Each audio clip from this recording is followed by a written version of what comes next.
Imagine this. You're talking to a guy. I have an update for that story.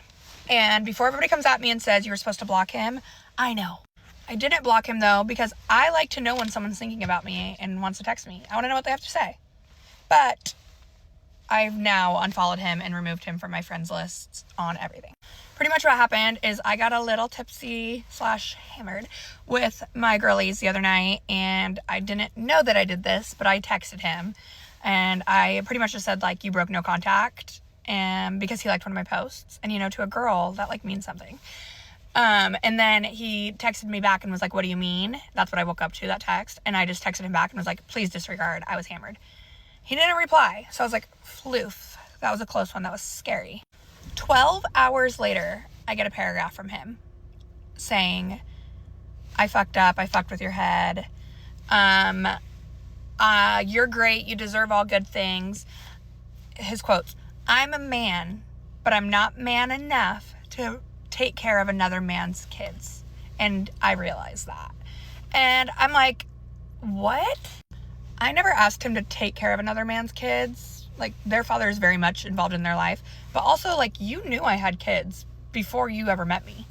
Before you dated me. Before you took me on this trip. Before, like, you FaceTimed me and made plans with me repeatedly, constantly hanging out with me. You knew about my kids.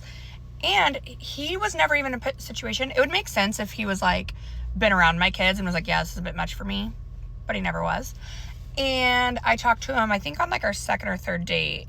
And was like, if it becomes like a thing for you, like you realize, because he's never dated someone with kids, like, let me know. I'll completely understand. Which I still understand. Like, that's a big responsibility to date someone with kids. But he never mentioned it. Oh, there's gonna be a car accident. Yep, that just backed into each other. That sucks. Not the truck just driving away. Wait, pause.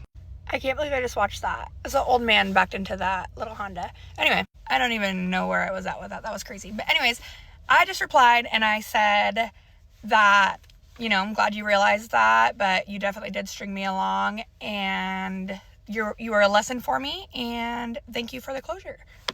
So that's that. That's the end of Candleman, Cabin Man, whatever we want to call him.